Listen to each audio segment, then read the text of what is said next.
Passé, on a vu la connaissance, l'amour de Dieu mène à la connaissance de Dieu. Il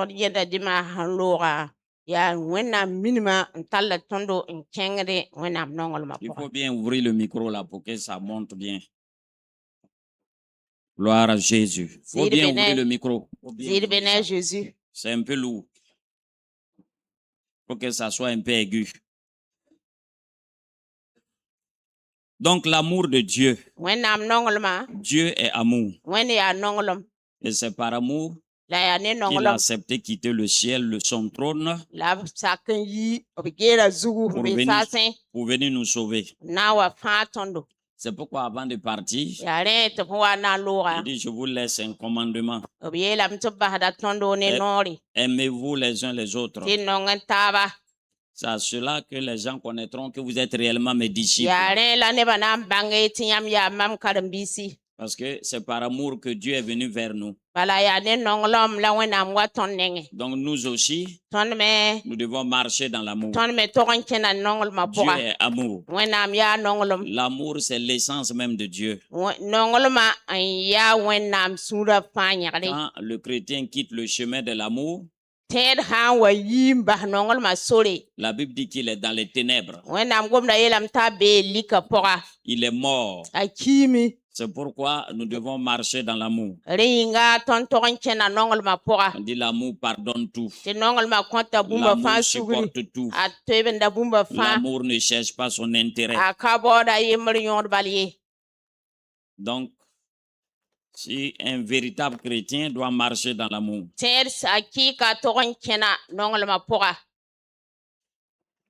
Et l'amour de Dieu n'est pas sélectif. Les gens difficiles comme les gens bizarres, tu dois les aimer, tels qu'ils sont.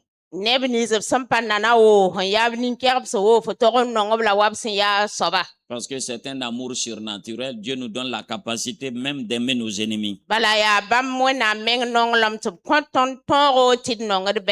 Donc c'est très important de marcher dans l'amour. Si quelqu'un ne marche pas dans l'amour, il n'a jamais connu Dieu. Très important. Alors ce matin, notre titre c'est Laisse-toi conduire par le Saint-Esprit. Laisse-toi conduire par le Saint-Esprit. Romains chapitre 8, verset 14. Romains chapitre 8, verset 14.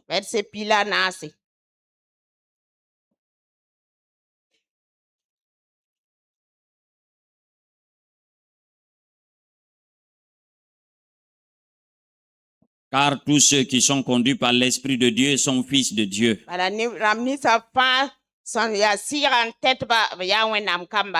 Et vous n'avez point reçu un esprit de servitude, c'est-à-dire d'esclavage, mais pour être encore dans la crainte. Mais vous avez reçu un esprit d'adoption, par lequel nous crions Abba Père. L'Esprit lui-même rend témoignage à notre esprit que nous sommes enfants de Dieu. Or, si nous sommes enfants, nous sommes aussi héritiers. Héritiers de Dieu et co-héritiers de Christ. Si toutefois nous souffrons avec lui, afin d'être glorifiés avec lui. Amen. Donc la parole de Dieu dit que tous ceux qui sont conduits par l'Esprit de Dieu sont fils de Dieu.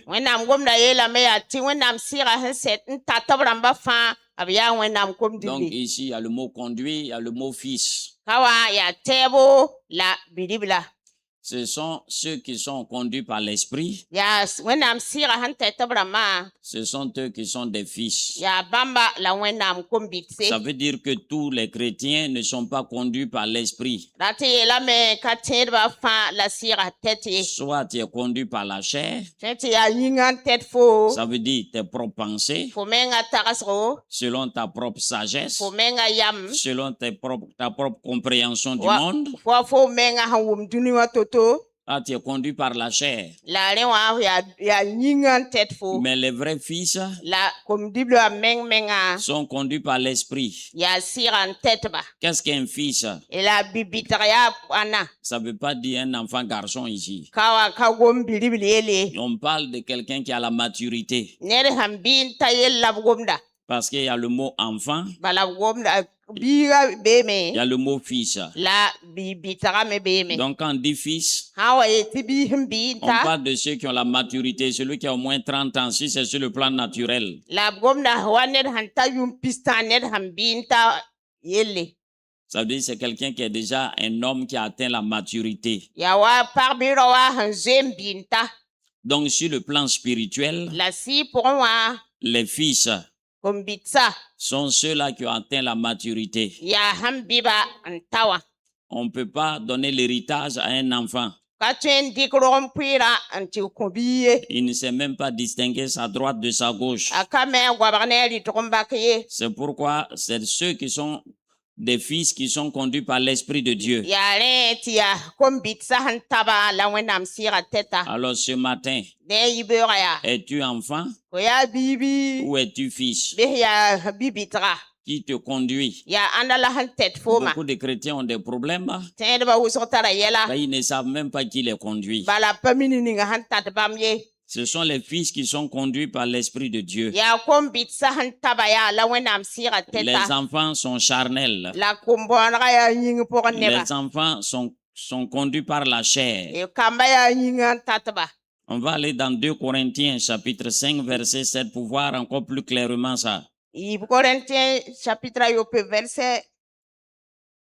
Corinthiens chapitre 5.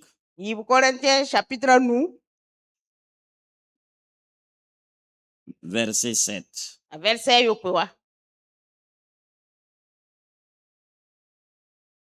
Ou bien c'est 1 Corinthiens, parce que souvent je confonds les deux. C'est 2.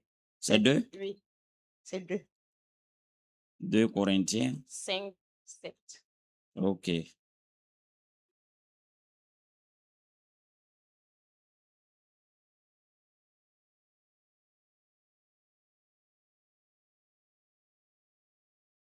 La Bible dit que nous marchons par la foi et non par la vue. Donc marcher par la foi, c'est marcher par l'esprit. Le chrétien charnel, lui marche par la vue. Ça veut dire ses 5 sens. C'est son environnement. Ce sont ses yeux qui le renseignent. Lui, il est naturel. Mais celui qui marche par l'esprit, là, c'est ça, marcher par la foi. La Bible dit heureux ceux qui ont cru sans avoir vu.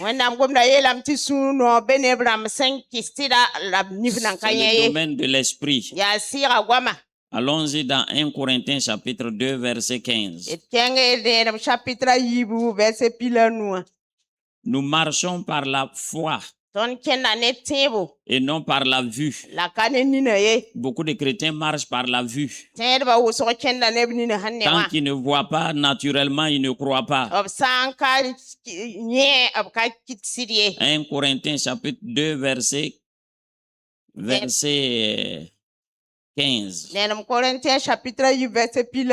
Il dit l'homme spirituel, au contraire, il juge de tout. Il n'est lui-même jugé par personne. Ça veut dire quoi? Il a le discernement aiguisé. Il comprend beaucoup de choses. Qui a connu la pensée du Seigneur pour l'instruire. Or nous avons la pensée de Christ. 1 Corinthiens chapitre 3 Pour moi, frère, verset 1, pour moi, frère, ce n'est pas comme à des hommes spirituels que j'ai pu vous parler, mais comme à des hommes charnels, comme à des enfants en Christ. Je vous ai donné du lait, non de la nourriture solide, car vous ne pouviez pas la supporter. Et vous ne le pouvez même pas, vous ne le pouvez pas même à présent, parce que vous êtes encore charnel. Donc, il y a l'homme spirituel, il y a l'homme charnel. Verset 14 et 1 Corinthiens chapitre 2. On parle là-bas de l'homme animal. Que l'homme animal ne reçoit pas les choses de l'Esprit de Dieu, car elles sont une folie pour lui. Il ne peut les connaître parce que c'est spirituellement qu'on en juge. Donc il y a trois hommes, trois catégories d'hommes. Il y a l'homme animal. Eux, ce sont ceux qui ne connaissent pas Christ, ceux qui n'ont pas connu la nouvelle naissance. Ils marchent selon la vanité de leurs pensées. Ça peut être un docteur en droit, ça peut être un docteur en philosophie, ça peut être un docteur en mathématiques, ça peut être un vieux sage du village qui a 90 ans. La Bible dit que ça c'est l'homme animal, parce qu'il opère au niveau des cinq sens. Il opère au niveau de son expérience. Il ne comprend pas les choses spirituelles. C'est pourquoi souvent quand tu parles des choses spirituelles aux païens, ils ne te comprennent pas, ils trouvent que tu es bizarre.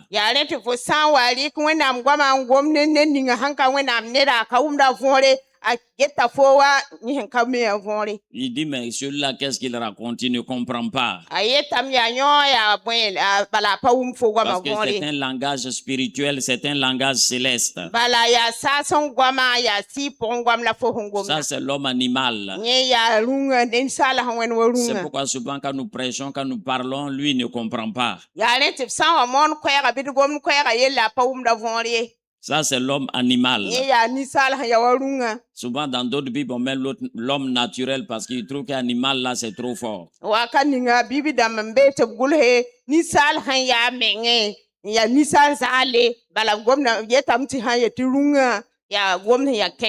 Appelons le chien par son nom.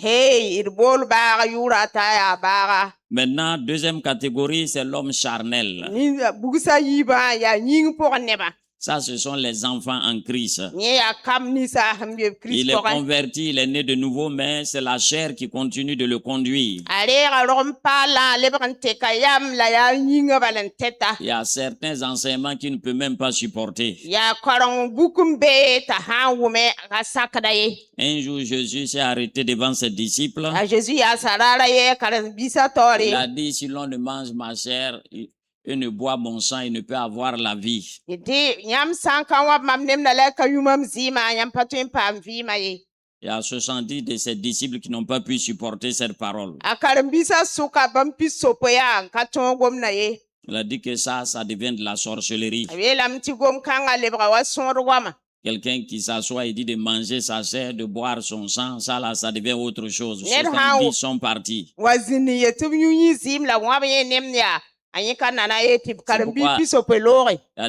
Souvent dans les enseignements, il y a certains enseignements que certains chrétiens ne peuvent pas supporter parce que c'est trop fort pour leur entendement.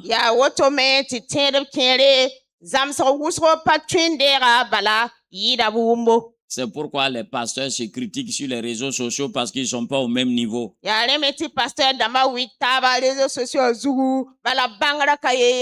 L'autre a un grand niveau, il parle un langage spirituel, l'autre ne comprend pas, il dit que c'est démoniaque parce que lui, il ne comprend pas.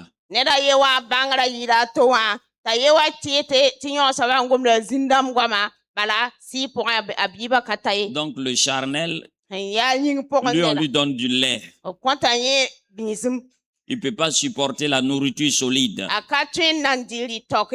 Donc il y a un niveau dans la vie chrétienne. Il y a ceux-là, tous ceux qui sont mélangés comme ça là, il y a ceux-là qui sont les enfants. Il peut avoir 40 ans, c'est un enfant, 50 ans, c'est un enfant. Et puis le type de 17 ans est plus avancé que lui.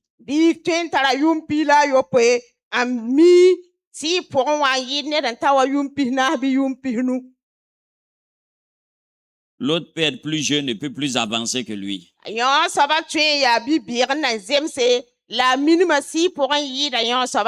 peut pas supporter la nourriture solide. De même qu'un bébé ne peut pas supporter la nourriture solide, on lui donne du lait. Il dit quand vous ne pouviez pas la supporter, et vous ne le pouvez pas même à présent, parce que vous êtes encore charnel. Par exemple, quand on dit de marcher dans l'amour, les bébés là ne peuvent pas supporter ça.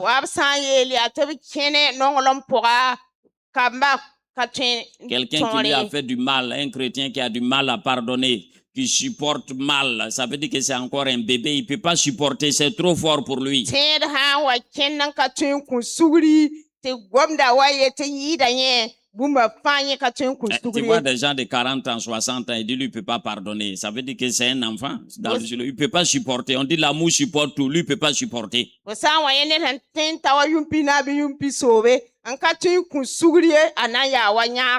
Il est charnel. Il faut négocier avec lui. Donc, lui, il ne peut pas supporter. Dans son amour, là, c'est 10%. Ça vaut même pas que, ça veut dire que c'est comme une batterie qui est chargée à 10%. Il ne peut pas supporter.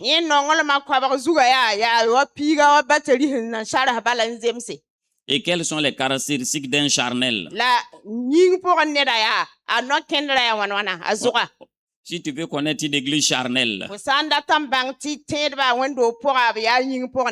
la jalousie, il est jaloux, il est contre le succès des autres. Il dit en effet, puisqu'il y a parmi vous de la jalousie, une église où on se dispute, ce sont des enfants. Quand tu rentres dans une classe de CP1, tu allais la dispute là, c'est autour d'un bonbon ou peut-être d'un kura-kura, des choses inutiles.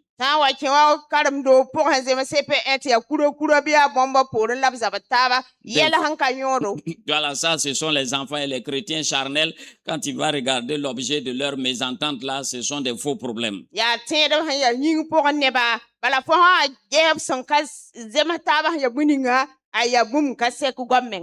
Ou bien ils ont des partis pris. Quand l'un dit moi je suis de Paul et un autre moi d'Apollos. Donc tu vois déjà que ils ont des partis pris, ils ont des groupuscules, chacun ils ont des clans. Nous on est du centre d'évangélisation. Donc et les autres là, ils sont quoi où? C'est pas le même sang de Jésus qui nous a sauvés. C'est pas le même Jésus là qui est mort pour nous. C'est pas le même Seigneur. Le centre est mort pour toi. C'est Jésus qui est mort pour toi. C'est Jésus qui est sauvé pour toi. Donc les gens charnels, ils sont toujours à l'écart. Et ils sont toujours dans les choses inutiles. Donc, c'est par là qu'on reconnaît une église charnelle. Sans parler des autres impudicités, calomnies, mensonges, tout ça là. Quand tu vois ça, c'est développé dans une église, elle est charnelle.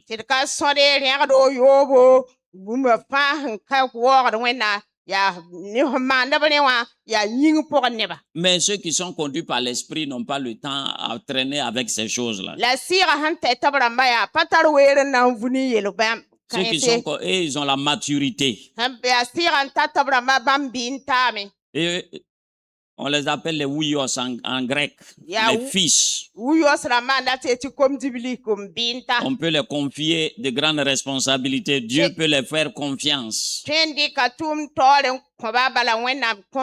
Eux, ils ont le discernement aiguisé. Eux, ils comprennent le combat spirituel. Ils sont mûrs dans la parole. C'est pourquoi Jean dit, jeunes gens, vous êtes forts parce que vous avez vaincu le malin. Quand tu vois un chrétien qui est toujours dans le combat spirituel, toujours, lui n'a pas encore vaincu le malin. C'est un enfant spirituel. Tu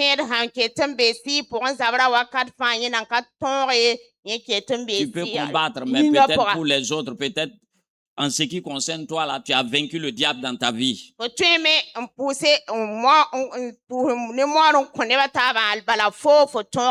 Si tu luttes toujours avec le péché, c'est bon, mais c'est pas arrivé. Donc ceux qui sont spirituels sont conduits par l'esprit. C'est l'esprit qui les dirige. Ce sont des chrétiens qui marchent dans l'amour. Ce sont des chrétiens qui sont conduits par l'Esprit de Dieu. Parce qu'on dit l'amour supporte tout. Quand on dit supporter là, c'est quoi? Supporter la souffrance aussi. Supporter l'injustice. Supporter les épreuves. Supporter les sauts d'humeur des gens. Toi, tu supportes.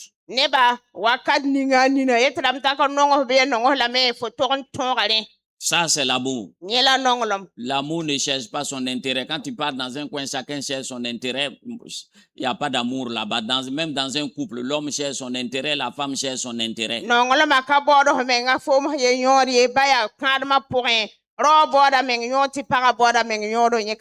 Quand ça devient comme ça, le mariage est foutu. L'homme est là, c'est son intérêt. Il ne pense qu'à son intérêt. Il est égoïste. La femme aussi, c'est son intérêt. Il n'y a plus d'amour là-bas. Nous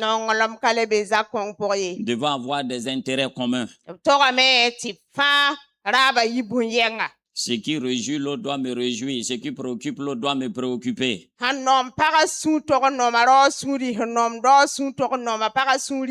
maintenant, ce n'est plus le cas. Chacun cherche son intérêt. Ça veut dire qu'il y a quelque chose qui ne va pas.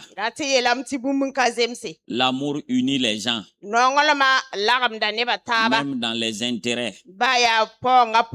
Dès lors que vous n'avez plus les mêmes intérêts, vous n'êtes plus unis.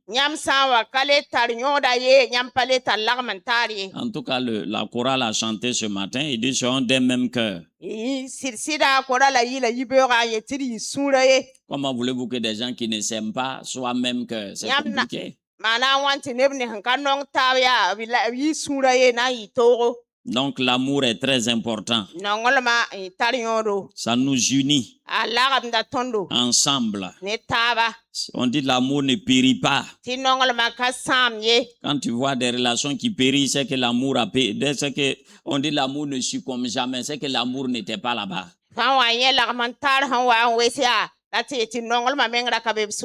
C'est que l'amour n'a pas été là-bas. Et c'est très dangereux. Or, là où il n'y a pas l'amour, ça veut dire que Dieu n'est plus là-bas. Parce que la Bible dit que Dieu est amour. Alors, s'il n'y a plus d'amour, c'est que Dieu aussi n'est plus là-bas. Donc, c'est très important.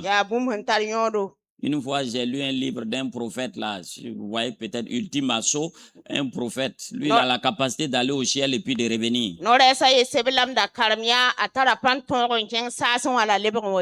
Il a vu un homme de Dieu sur la terre. C'était un puissant homme de Dieu. C'était un homme qui avait un grand ministère. Mais au ciel, il était loin de Jésus. Très loin de Jésus. Il était parmi les plus petits. Alors, le prophète là, lui a demandé comment se fait que lui sur la terre il était grand et puis ici il est petit.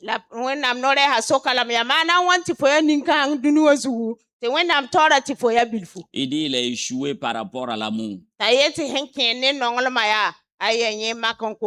Il dit il vivait avec sa femme et il n'y avait plus d'amour entre eux. Il faisait semblant seulement pour sauver les apparences.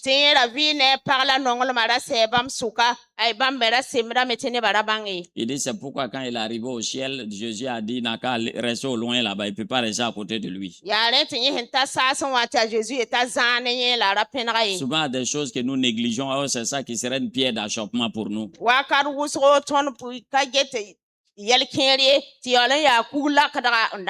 On court derrière les choses du monde, des choses qu'on va laisser et puis partir.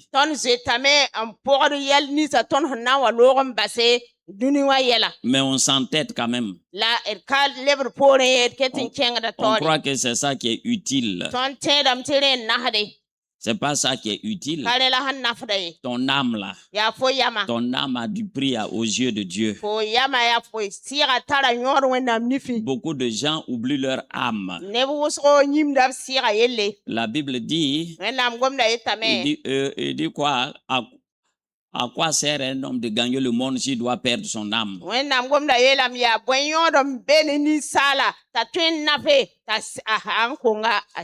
Tu peux être une grande star du cinéma. Une grande star dans la musique, que ce soit la musique profane ou gospel. Tu peux être un grand homme, un homme politicien, un homme très riche, un homme très puissant. Mais si tu meurs que ton âme n'est pas sauvée, là c'est grave. C'est la perdition totale.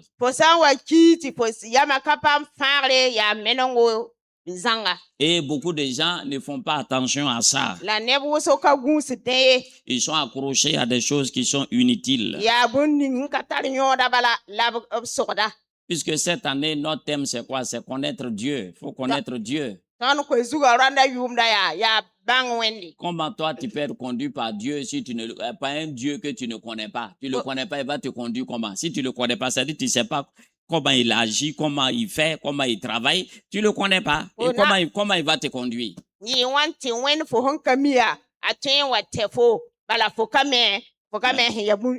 le connais pas, il va te conduire comment? Tu ne sais pas comment il parle. Tu ne sais pas comment il réagit. Tu ne sais pas qui il est, tu ne connais pas son caractère. Comment veux-tu que ce Dieu-là puisse te conduire?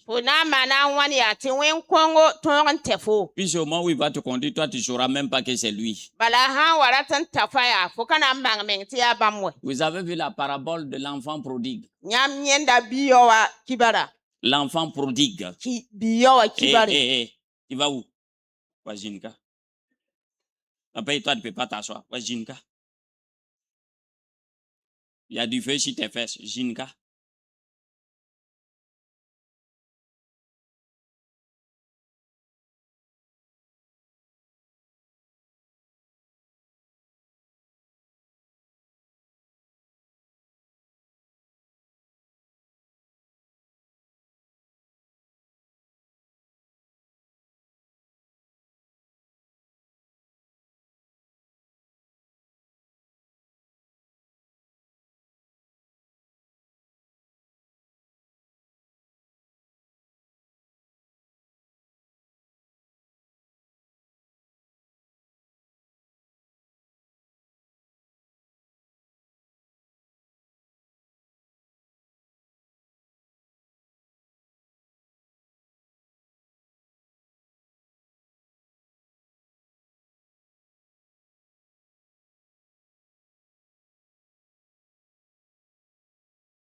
Les gens étaient en train d'adorer, ils attendaient le retour du pasteur. Il est là, en temps c'est la police qui arrive.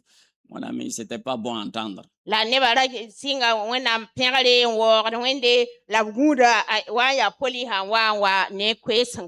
y avait une réunion de pasteurs, ils étaient assis là. Ils devaient se réunir un comité là pour l'évangélisation. Pendant une semaine, ils n'arrivent pas à trouver, à mettre le comité d'organisation là. Ils n'arrivent pas à mettre en place à cause des enfants là, les pasteurs enfants qui sont autour là. La pasteur damda tigmtaba la bakawum tabie la pasteur damanda bébé tu yawa kamba. Chaque 2 minutes, il y a un qui sort pour aller prendre une communication. Chaque 2 minutes, il y a lui là qui sort. Ils vont faire 2 heures là, tourner en rond, dit bon, la semaine prochaine. Quand ils reviennent encore, c'est le même scénario. Et celui qui conduit, comme lui n'a pas d'autorité, lui n'est pas un passeur, bon, lui ne peut pas parler. Donc, ils sont là, ça tourne. Pendant 2 semaines, ils n'arrivent pas à trouver une solution. Chaque fois, un qui sort pour aller prendre communication peut faire 15 minutes, 20 minutes et puis il revient. Des leaders qui sont comme des enfants. Et ça, c'est bizarre, ça. Finalement, il y a un vieux passeur qui est venu. La base pasteur tapé sur la table, c'en est assez. Tous les portables fermés ici. Et ce jour-là, ils ont pu boucler le budget.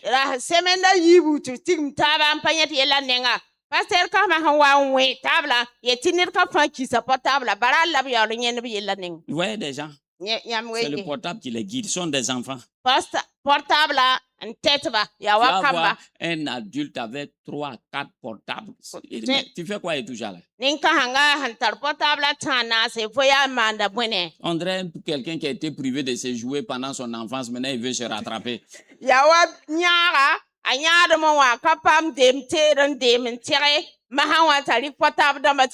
Toi seul 3, 4, il ramasse ça.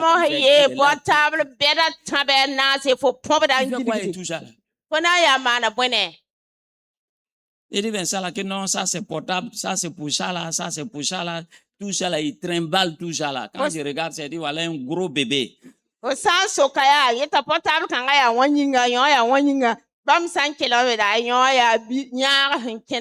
il faut regarder dans l'assemblée, la plupart de tous ceux qui ne peuvent pas s'asseoir là, il faut regarder leur vie là. Sa vie là aussi est comme ça, il a la bougeotte. Il peut pas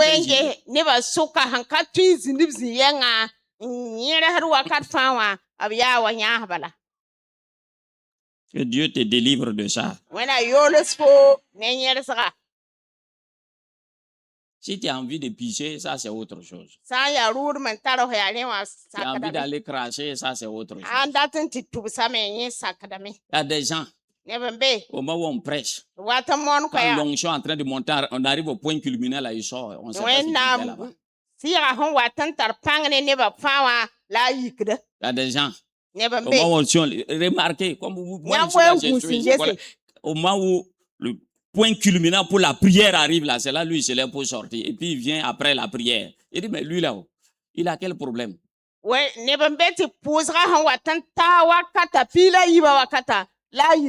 Ça dit quand le prédicateur a fini de prêcher, il dit, mais on va prier maintenant là, c'est là lui il se lève, il sort.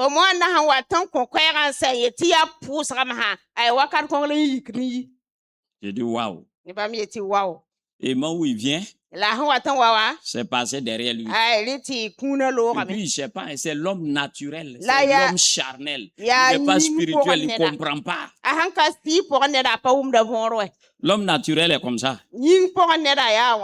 Là où il y a le spirituel, là, remarquez bien, dans le troupeau, il y a les chèvres et il y a les moutons. Quand la pluie vient, quels sont ceux qui sont les plus agités? C'est les chèvres là. Ça court de gauche à droite. Regarde quand le Saint-Esprit descend, quels sont les plus agités là? C'est les chèvres là. Incontrôlable.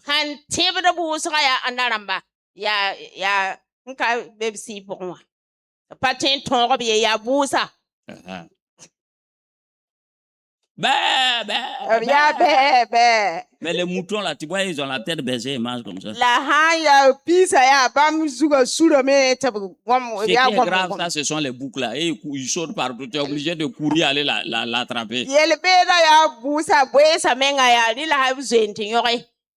Les charnels, ils sont trop charnels. Hyper turbulents et sensibles. Ils sont les charnels. Et ils ne sont jamais réguliers. Ils vivent selon les humeurs, selon les circonstances. Donc, faisons très attention à ça. Bon, je suis d'accord quand la personne a 3 ans, 2 ans dans la foi, mais quand ça monte 5 ans, 10 ans, ça veut dire que là, c'est grave. Ça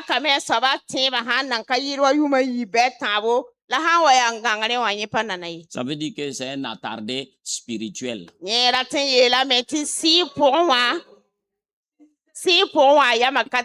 Il est attardé spirituel. C'est dans la Bible. Quand vous voyez dans la Bible est terrible. Ceux qui sont nés de nouveau, on les appelle les technos. Les fils là, c'est les ouyos. Les attardés là, on les appelle les népios. Ceux qui sont au milieu qui traînent là, les attardés, les népios. Mais non, ceux qui sont nés, c'est les technos. Ceux qui traînent longtemps dans l'enfance spirituelle, les attardés spirituels là, ça ce sont les népios. Et ils sont les plus nombreux. Hein, ce sont ceux qui sont dans les lieux de prière là, c'est prière seulement, c'est tout. Ce sont les chrétiens en vadrouille.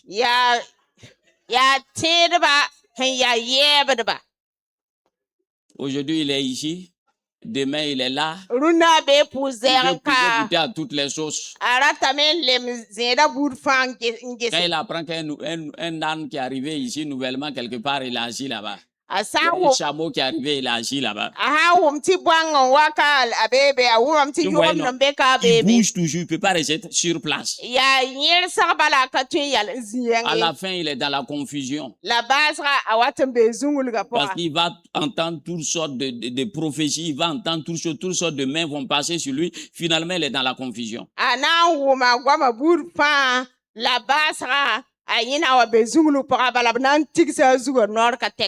Et il est dans la confusion. Il y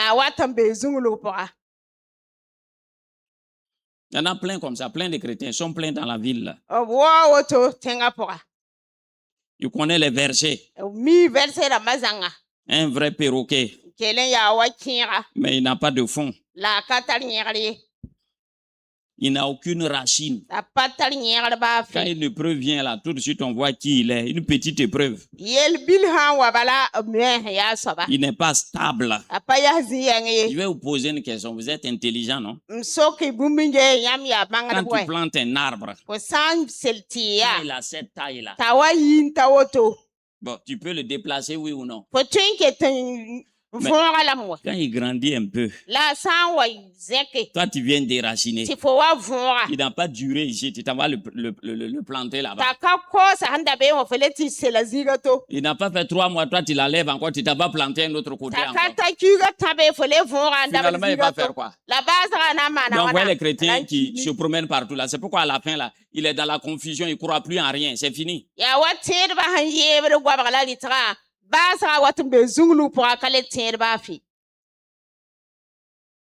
Puisque quand on le plante ici, il se déracine et ça va se planter là-bas. Quand on le plante là-bas, il se déracine et ça. Donc à la fin là, il va mourir. Spirituellement, il meurt.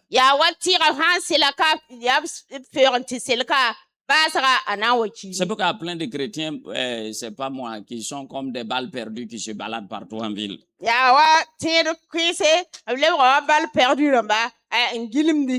Ils attaquent les églises, ils sont fâchés. Tu vas voir, ils quittent l'église maintenant, ils s'en vont, ils critiquent les gens. Ils critiquent mal même l'église. Ils deviennent ennemis de l'église.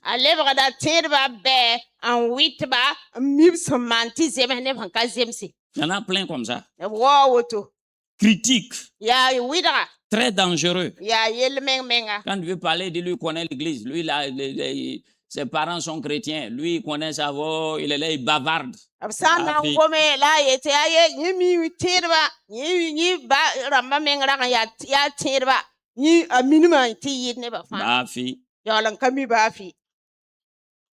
C'est un subversif. Galates 5, verset 6. Donc, parenthèse. Tout ça là, c'est Éléazar. Galates 5, 6. Car en Jésus-Christ, ni la circoncision, ni l'incirconcision a de la valeur, mais la foi qui est agissante par l'amour. Ça veut dire, ils ont écrit charité, mais l'amour. Donc, dit qu'est-ce qui est quoi? On dit ce n'est ni la circoncision ni l'incirconcision. Ce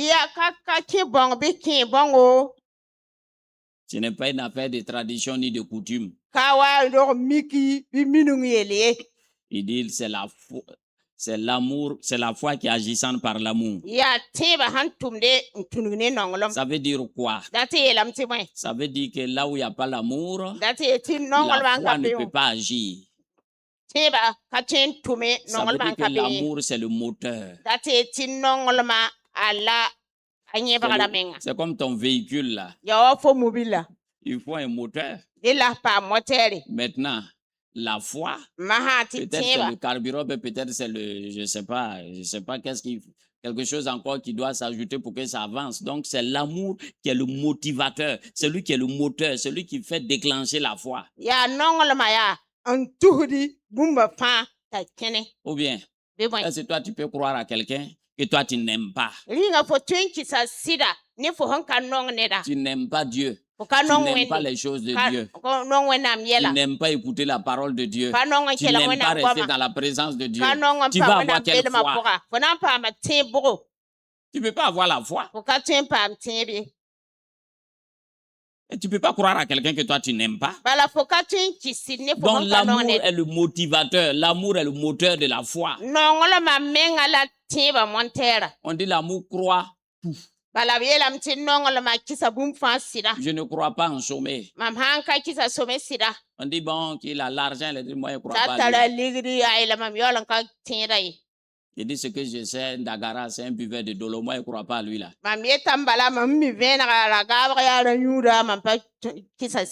On explique tout, je crois, il a beau faire ses démonstrations, je dis je ne crois pas. Donc l'amour c'est le socle, c'est le moteur. C'est pourquoi quand un chrétien est panne par rapport, il est en panne par rapport à l'amour, sa foi est paralysée.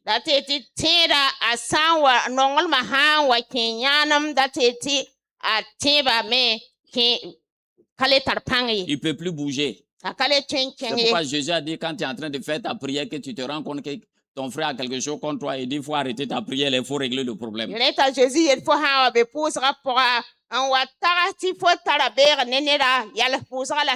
Donc ça bloque ta prière. Les mauvaises relations, ça bloque ta prière. Donc l'amour c'est le motivateur, c'est le moteur. Si toi tu dis tu t'en fous de l'amour, c'est que tu n'as plus, ta foi aussi sera paralysée. On dit la foi qui est agissante par l'amour. Donc l'amour c'est le motivateur, c'est ça qui motive, c'est ça qui est le moteur. C'est ça qui pousse. Très important.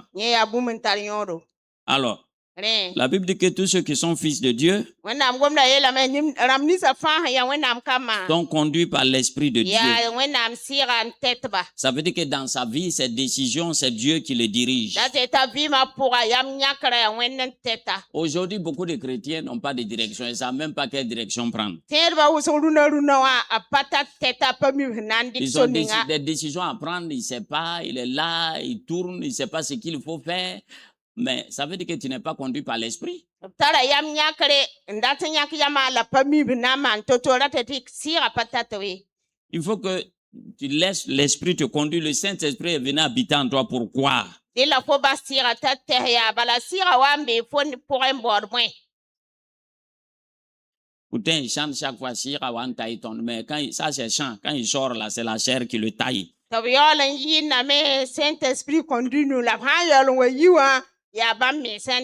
Donc, pour être conduit à deux choses, il y a le Saint-Esprit, il y a la parole. Il y a le Saint-Esprit, il y a la parole. Allons-y dans le psaume 116. 119, pardon. Psaume 119. Est-ce que Gambo est là? Ah, d'accord. Le pouvoir ici n'est pas allé se promener dehors. Psaume 119. Psaume 119. Verset 105. Les jeunes là doivent connaître ça par cœur. Il y a le psaume 119, verset 9. Tu dois connaître ça par cœur. Psaume 105. Tu dois connaître. Psaume 119, verset 105. Tu dois connaître ça par cœur. Ta parole est une lampe à mes pieds et une lumière sur mon sentier. Donc c'est la parole qui t'éclaire. Mais ce qui donne la dynamique, c'est le Saint-Esprit. Ta parole est une lampe à mes pieds et une lumière sur mon sentier. Nous sommes dans un monde de ténèbres. La parole est lumière. Quand Dieu envoie sa parole, tu sais quelle décision maintenant prendre. Tu sais maintenant ce qu'il faut faire. Sous l'impulsion, l'inspiration du Saint-Esprit. C'est le Saint-Esprit qui va te guider vers la bonne parole, la parole de sagesse qui va te faire prendre une très bonne décision. Jésus dit, mes paroles sont esprit et vie. Donc il y a l'esprit dedans, il y a la vie dedans. La parole et le Saint-Esprit vont ensemble.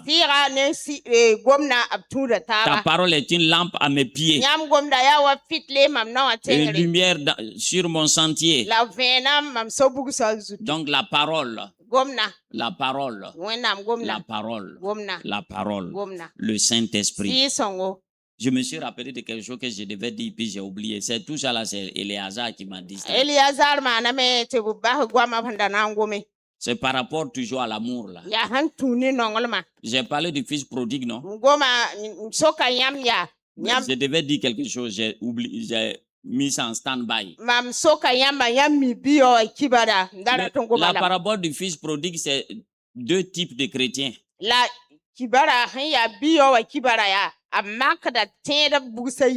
Le grand frère et le petit frère. Si on regarde bien, le petit frère, lui, il a pris son héritage.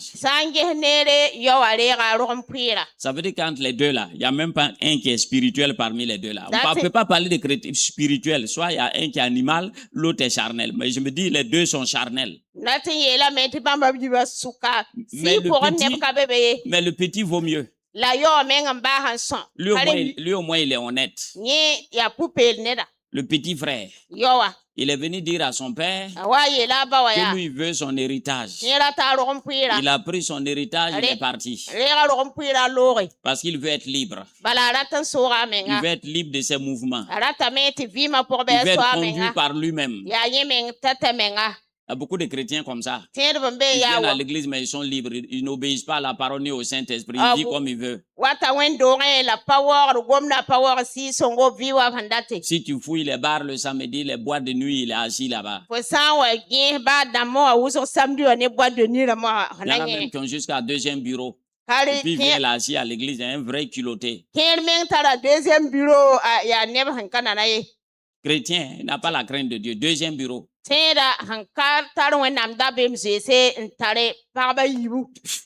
a des gens qui sont forts. Ça là, j'appelle ça jouer le feu. C'est un enfant qui jouait le feu. Donc, le petit est parti, il a fait tout ce qu'il voulait. Et à la fin, L'argent est fini. L'amour est terminé. Je croyais que tu m'aimais, pourtant c'est faux. Tu ne m'aimais à cause de mon argent. L'argent est fini, l'amour est terminé. L'argent est fini, l'amour est achevé.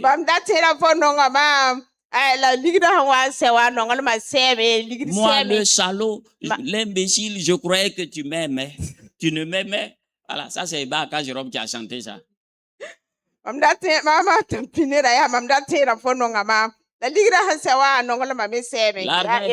L'amour est terminé. Donc, le petit, tout le monde a vu le laisser. L'argent est fini. Il est devenu éleveur de porcs. Voilà, lui maintenant c'est les porcs. Il allait chercher travail. C'est le travail de porcherie qu'il a trouvé. Moi, je suis né dans une ville où on faisait beaucoup l'élevage de porcs. Donc, je connais un peu les caractéristiques. En tant même, mon papa élevait un peu les porcs parce que les porcs là, ça se multiplie vite et puis on achète vite. Mais il y a quelque chose que j'ai remarqué chez ceux qui s'occupent des porcs là. Quand il finit de les servir là, il se lave.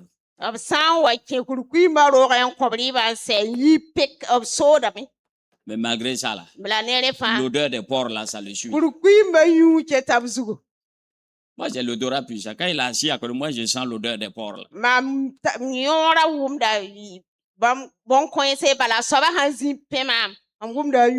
Quand quelqu'un péché chronique là, quand il est assis à côté de moi, je sens l'odeur du péché là. Les démons ont une odeur.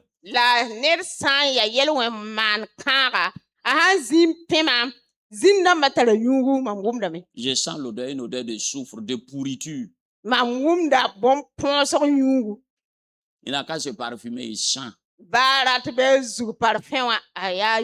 le petit s'est retrouvé dans ce milieu-là de pourriture. Il ne mangeait pas bien. Finalement, il s'est assis. Il est rentré en lui-même. Il dit chez son papa, il a mangé, à boire. Même les esclaves de son papa ont les fesses. Ils ont des gros ventres. Lui, il est assis ici. Lui, il ne sait pas ce qu'il fait ici.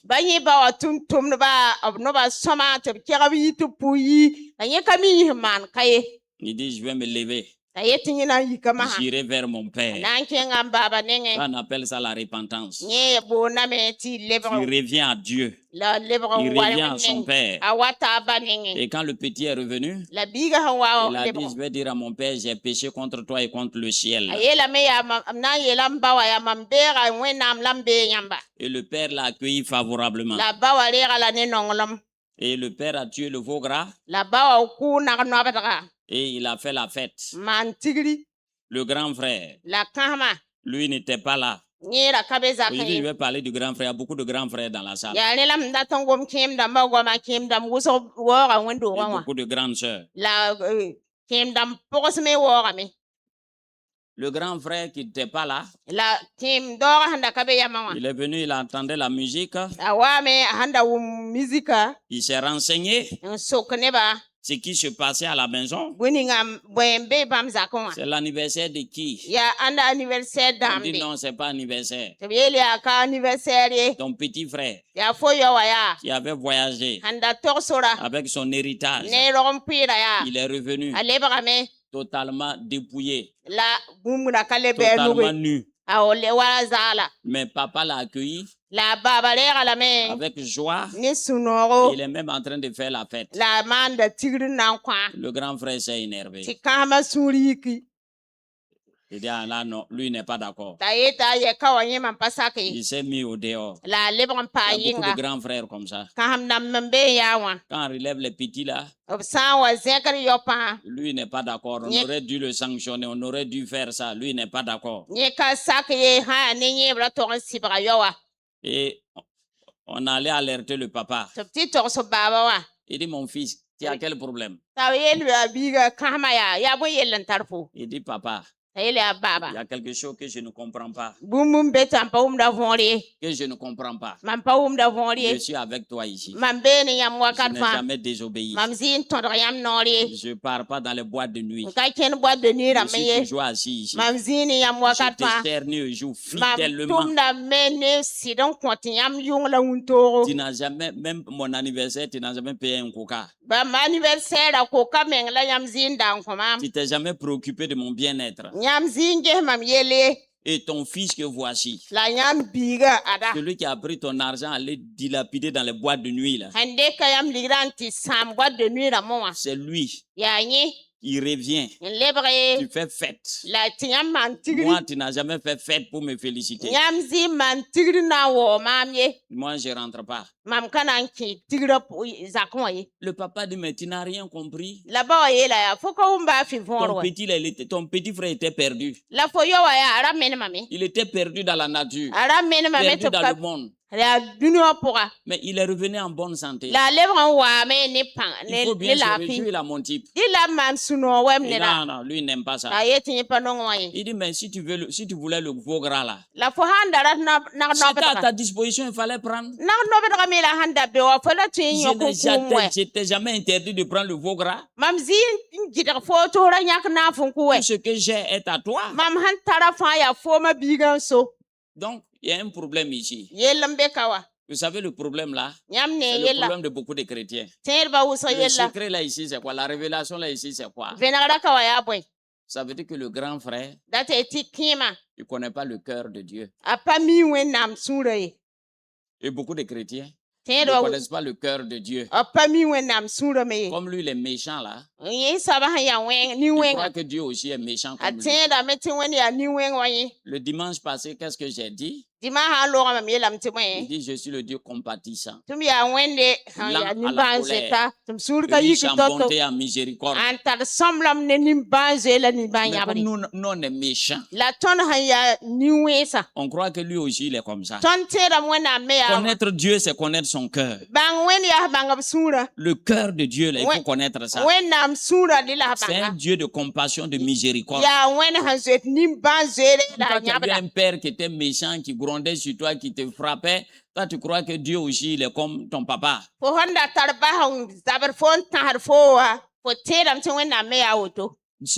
dit l'amour châtie, l'amour corrige. Mais Dieu, il est compatissant. Le grand frère là, lui ne connaît pas le cœur de Dieu.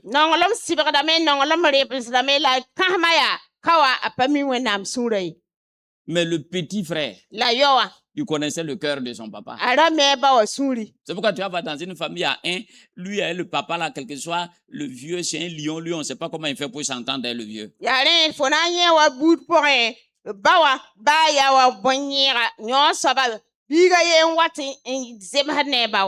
Il connaît le cœur. Il connaît le cœur de son papa. Si tu veux servir Dieu, il faut connaître son cœur. Toi, tu veux servir quelqu'un, tu ne connais pas son cœur. Tu l'évalues par rapport à toi, ton cœur. Dieu ne te ressemble pas. C'est toi qui dois le ressembler. Tu dois connaître son cœur. Le petit frère, vous connaissez le cœur du papa. Si c'était le grand frère qui était parti là, il n'allait jamais revenir. Donc lui, il veut les mérites. Voilà, lui il veut mériter. Il veut qu'on l'appelle devant tout le monde. On dit, bon, lui là, lui là, c'est un enfant du paradis, un saint. Voilà, on n'a qu'à le décerner des médailles. C'est ce que lui veut. Il veut qu'on le reconnaisse.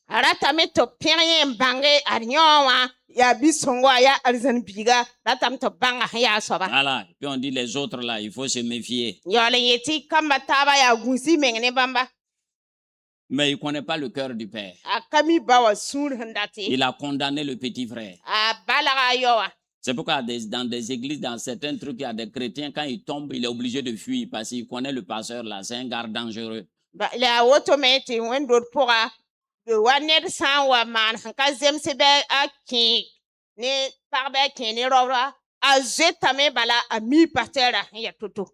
Il va le faire arrêter devant tout le monde ici. Et puis il va le livrer en spectacle. C'est pourquoi il y a des gens qui sont obligés de fuir. Il n'a pas un cœur de père. Donc, il faut connaître le cœur de Dieu. Il dit tel il est, tel nous sommes. Donc, la parole de Dieu est une lampe à nos pieds. Alors, les maris là, tu es où? Les sommets là, tu es où? Hein? Tu es allé traîner pendant près de 2 mois là. Tu as amené tes vieilles fesses là. Tu veux que Marie n'a qu'à faire quoi? Hein? Tu faisais quoi là-bas? C'est l'argent que tu cherches.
Que vous les femmes là, on ne vous comprend pas. Quand il n'y a pas l'argent, l'amour est fini. Quand il y a l'argent encore, vous êtes que toi tu vas divorcer. Je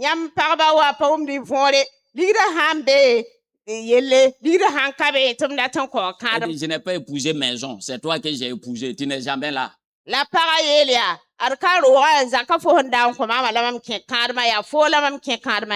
Voilà, si tu pars encore, tu fais 6 mois, tu vas venir prendre. Tu as trouvé les clés de ta maison. Moi, je suis parti. L'homme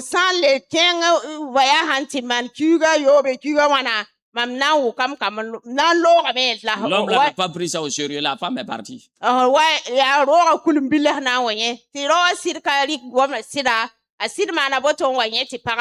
Maison vide maintenant, il fait quoi avec ça? Il y a les choses qui sont importantes. Il ne faut pas laisser le travail va voler ta famille, va voler ta paix, va voler. C'est pas ça qui est important.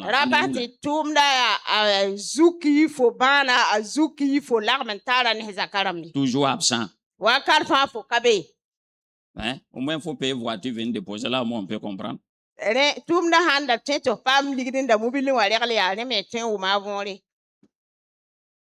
Faut changer.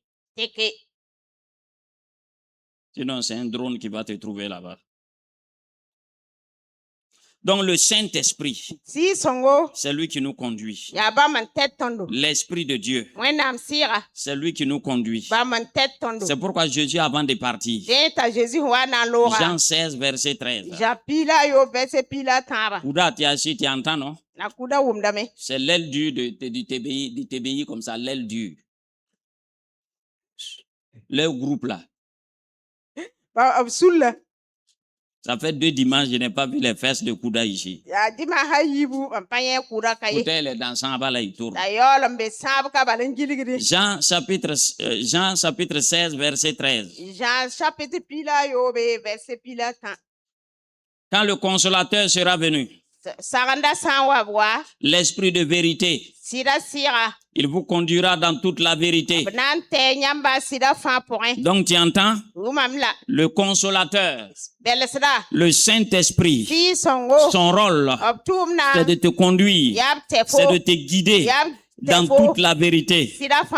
Mais maintenant, est-ce que toi, tu sais, est-ce que tu sais que même il y a un Saint-Esprit même qui est en toi? Est-ce que tu sais qu'il y a un Saint-Esprit qui est là pour te guider, pour te conduire? Beaucoup de chrétiens n'écoutent pas le Saint-Esprit. Ils prennent des décisions à l'emporte-pièce. Le Saint-Esprit te parle, mais tu ne l'écoutes pas. La Bible dit Dieu parle tantôt d'une manière, tantôt d'une autre, mais l'on n'y prend point garde. Ça est dans le livre de Job. Dieu nous parle, mais on n'est pas attentif. On marche selon la chair. Actes chapitre 16, verset 6. Nous avons un homme de l'esprit, c'est un homme spirituel qui s'appelle Paul. Il évangélise. C'est un apôtre. Il avait besoin de direction. Donc, il voulait aller évangélisation tout azimut. Lui, il tourne partout. Acte 16, verset 6. Et a été empêché par le Saint-Esprit d'annoncer la parole dans l'Asie. Donc, il voulait aller en Asie, le Saint-Esprit l'a résisté. Il traversait la Phrygie et le pays de Galatie.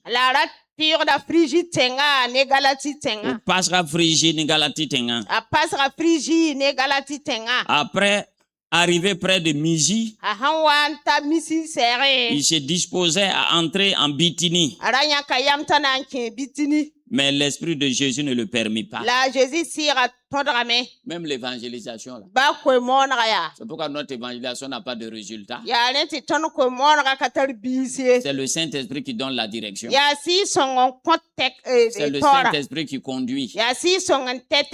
Donc Paul, il a voulu aller là où il veut.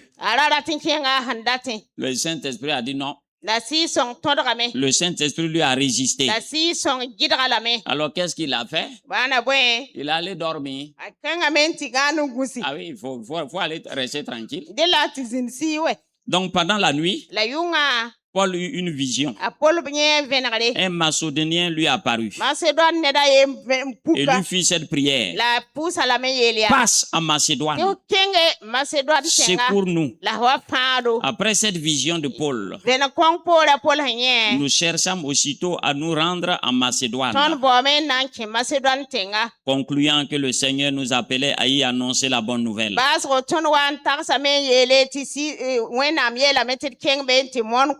Le Saint-Esprit, c'est lui qui est le maître de la moisson. C'est lui qui te montre là où il faut aller. Et nous, on se lève, on se balade partout. C'est pourquoi ça ne marche pas. Il faut écouter la voix de l'Esprit. Il faut être conduit par l'Esprit. C'est le Saint-Esprit qui nous conduit. Il sait là où les gens ont faim et soif de Dieu. Il sait là où sont les besoins. Alors, quel est le langage ici du Saint-Esprit? Tu ne peux pas connaître quelqu'un si tu ne sais pas comment il parle. Ici, il a parlé dans une vision. Il nous parle souvent par des visions. Mais on regarde la vision là, aïe. Arrière de moi, Satan. Le Saint-Esprit dit, c'est moi, Satan. Ou bien il s'assoit. Il y a quelque chose qui m'a parlé. Ah bon. C'est comme si ta femme te donne bisou, tu dis quelque chose, t'as donné bisou. C'est pas guerre civile que tu as déclenché.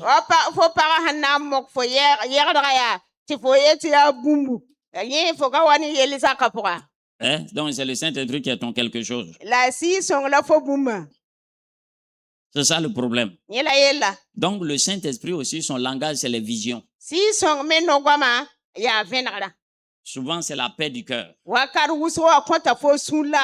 c'est la tristesse, ça veut dire qu'il n'est pas dedans. Ça veut dire qu'il n'est pas d'accord. Ça veut dire que ça ne va pas.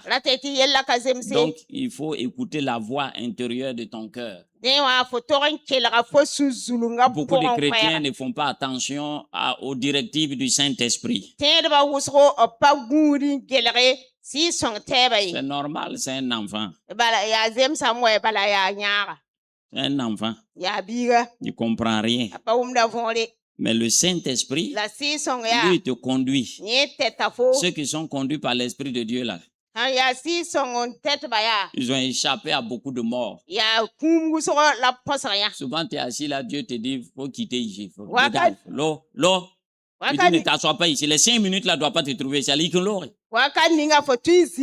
Saint-Esprit te dit de quitter de là où tu es. Si tu quittes là, 30 minutes après là, on dit il y a eu du grabuge derrière toi. Tu as été obéi à la voix du Saint-Esprit. L'un des témoignages de Papa Karambiri dit qu'il était allé en Inde. Le matin, ils étaient en train de faire la prière. Lui, il avait la tête baissée. Il entend la voix du Saint-Esprit. Il dit, lève la tête.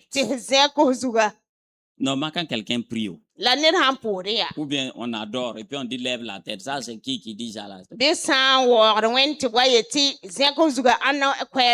gens comme le Matthias là, on dit c'est Satan. Là, il entend la voix qui dit lève la tête. Lui, il a résisté. Deuxièmement, lève la tête. Troisième fois, lève la tête. Quand il a levé la tête, il y a une poutre qui est quittée en haut là, là où il avait sa tête.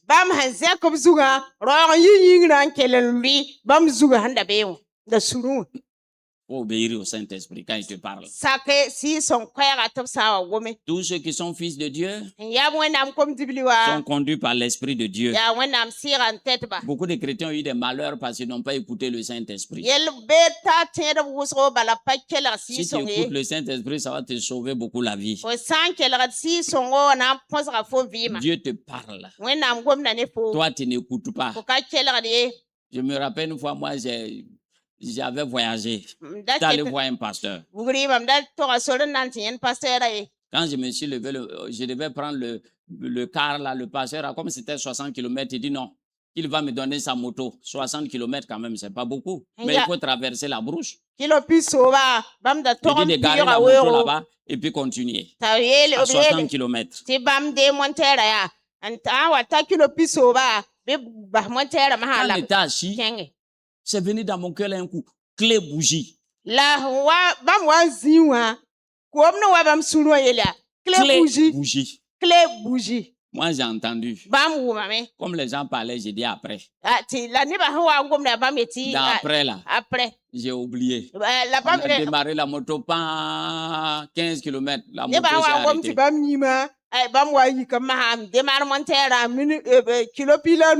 On était deux. Quand on a ouvert, chercher clé bougie, à pas clé bougie. Oh! Dieu m'a prévenu. J'ai mis l'onction, j'ai prié, bafé. Pédalé, bafé. Ah. Il dit bon, on était en pleine brousse. Il dit on va pousser. On poussait. Lui, il pousse un peu, moi, je pousse. On a entendu quelqu'un qui venait avec une moto, avec un long fusil derrière.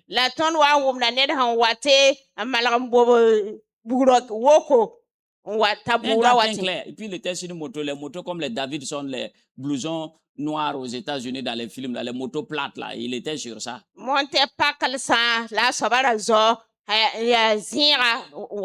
Il dit Kassia, il dit vous avez une panne, on dit oui oui. Il a garé, il dit attendez. Il dit vous avez clé bougie? On dit non. Il a sorti sa clé bougie. Il est venu il a bricolé, il a démonté la bougie, il a levé le fil. Quand il a démarré, la moto a démarré. Le temps que nous retrouvons notre esprit, on le voit au loin là-bas. On n'a même pas eu le temps. Le temps qu'on fasse comme ça là, on voit moto là au loin. On dit mais il est parti. Il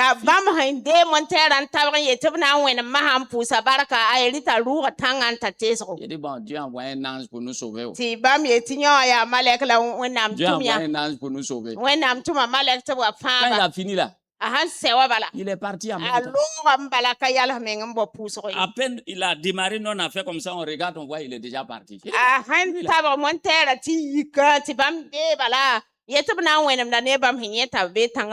Donc l'esprit nous parle. Quand moi j'étais assis, comme on buvait café, clé bougie, c'est venu dans mon cœur. Clé bougie.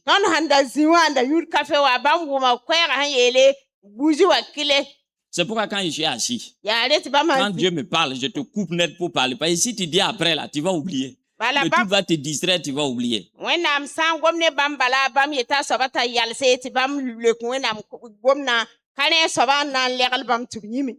Plusieurs d'entre vous, Dieu vous a parlé, vous avez étouffé la voix. Il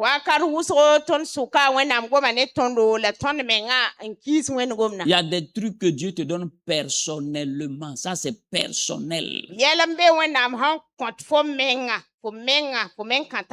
Tu entends Gambo? C'est pas pour tout le monde, c'est pour toi seul. Tant publié ça sur les réseaux sociaux, ça te regarde. Il y a des gens qui aiment trop la visibilité, c'est pourquoi ils ont plein de problèmes. Il faut vivre caché, tu vas vivre longtemps. Le serpent vit caché, c'est pourquoi il vit longtemps. Psaume 23, verset 1. L'Éternel est mon berger. Arrête-toi là. Qui est ton berger? Hein? C'est sûr? Ah, je ne suis pas sûr. Parce que ça veut dire quoi? Que c'est Dieu qui te conduit? Tu es sûr que Dieu te conduit? Ah, tu es sûr? Parce que dans l'Ancien Testament, ils ne connaissaient pas le Saint-Esprit. L'Éternel est mon berger. Étudiant, qui te conduit dans tes études? Travailleur, qui te conduit dans ton travail? Femme à la cuisine, qui te conduit? Chef d'entreprise, qui te conduit? Ce sont tes connaissances académiques là, c'est pourquoi tu tournes en rond. Qui te conduit? Il dit l'Éternel est mon berger. Qui est ton berger? Tu es sûr que l'Éternel est ton berger? Qui est ton berger? Pourquoi tu es inquiet alors si l'Éternel est ton berger? En Israël, le berger marche devant le troupeau, il ne marche pas derrière le troupeau. Et les brebis le suivent. C'est pourquoi Jésus dit mes brebis entendent ma voix et elles me suivent. Pourquoi toi tu n'entends pas sa voix? Parce que tu ne le suis pas. Tu es ton propre Dieu. Tu prends tes propres décisions. Après, quand ça tourne mal, tu dis, mais Dieu, pourquoi tu ne m'as rien dit? Parce que Dieu n'a jamais été ton berger. Le Saint-Esprit est mon berger. Parce qu'ils ne connaissaient pas le Saint-Esprit. Dieu nous conduit par son esprit.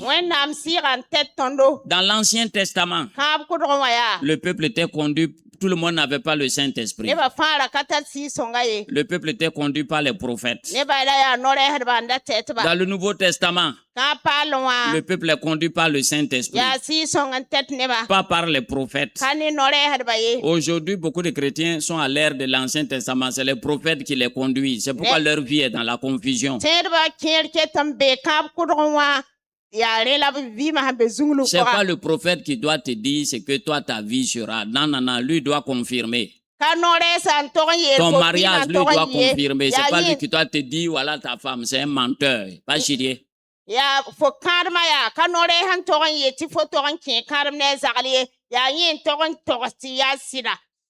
Dieu doit te parler.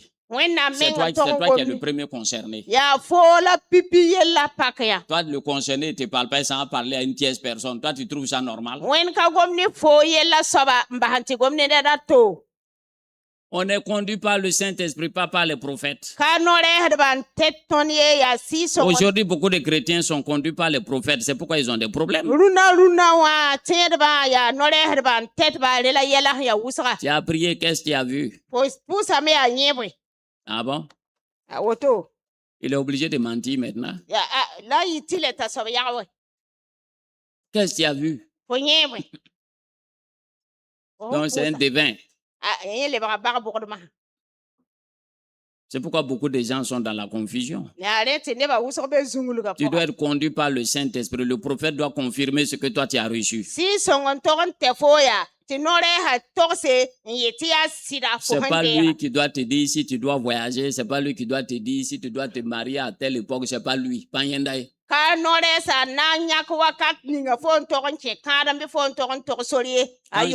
je devais venir à chose à Ouagadougou m'a affecté, j'ai prié. Je suis parti prier, dit bon Seigneur, quand je vais arriver à la maison, voilà le genre de maison que je veux. Il